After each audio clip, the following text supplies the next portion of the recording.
everybody, it's Catherine Movies today, and today I'm going to be talking about what it was like for me as a self-harmer when I was in the hospital. I'm going to be talking about that and a little bit about my alcohol use disorder, because it does relate to my self-harm experiences, because when I was drunk, that's when my flashbacks would reoccur more so than when I was sober. Kind of talking about a little bit about both of how I was suffering back then. I know I talked about a little bit about what my past was back then and what it was like now. I'm just going to be talking about mostly my hospitalization trips. What it was like for me in a mental hospital or a psych unit, which will be a nicer term for me to use. So when I first went to the hospital, they did not admit me right away. They actually put me through group therapy. After about that, a few months later, I decided to put myself in an institution.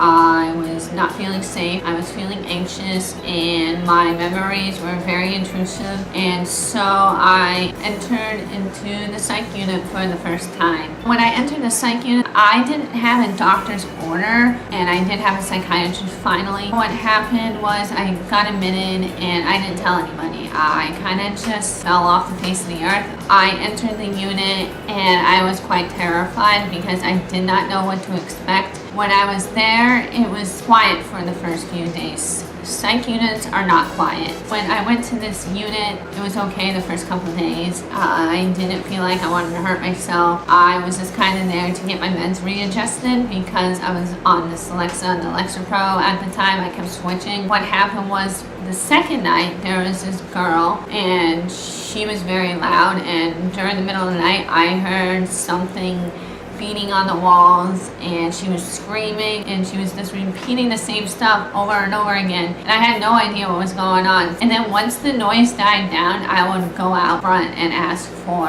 like whatever PRN they would give me, because I was so anxious at that point, and I was scared to even pretty much leave my room. But if I didn't leave my room, I was honestly going to probably hurt myself. I got my PRN and then I didn't go to sleep, and I was terrified to basically even leave my room because I didn't want to upset somebody else, so I would keep my mouth shut for the most part. So after that, I was in my room by myself. I didn't have a roommate yet. I had no idea that I was going to get a roommate. And what they would do in the hospital, you would have a room and there would be two cots in there, so a female and a female, and then a male and a male. It didn't have to matter if it was someone like way older, and they would stick you with that person, and it was just kind of awkward. But most of the time I did have somebody my age in my room, and I was pretty much terrified of myself for even leaving my own room. After my first experience, I was fine for a few months, and so I decided to start using some drugs after that and liquor after I got released, because I felt like self-harm wasn't helping anymore and I needed something else to numb myself out. I would use dextromorphine. It was a drug that made you trip for like an hour or so, and it was probably the most disgusting drug I have ever had. You know, I did it for a year. I did DXM, which that's also named for it. I don't know how I did it for that year.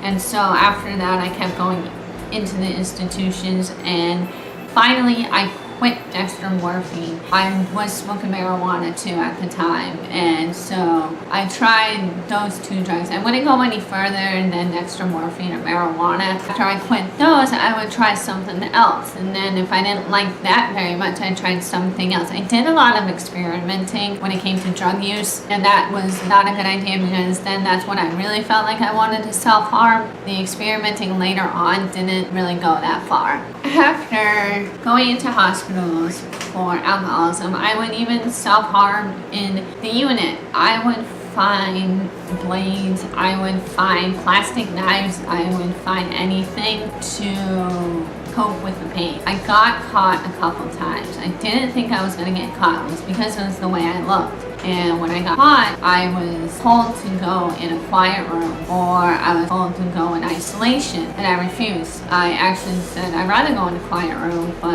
I don't trust myself. So after that, I came in. I said I couldn't do anymore with any of this. I couldn't do it. That was towards the end of my drinking career and my self-harm career. looking back, that was my lowest point. So that was when I realized that I can't self-harm anymore. I can't drink, I can't drug, I can't do anything in safety that's addictive. And I'm looking back at all my hospital experiences, what they do for people who suffer through addiction. They will throw a guard on you for 24 hours. If I had to use the bathroom, they would keep a crack door open. That's what it was like for me in the hospital. I've been through so much in the hospital. I can't even tell you. I probably can't even keep this down like 10 minutes. I'm sorry.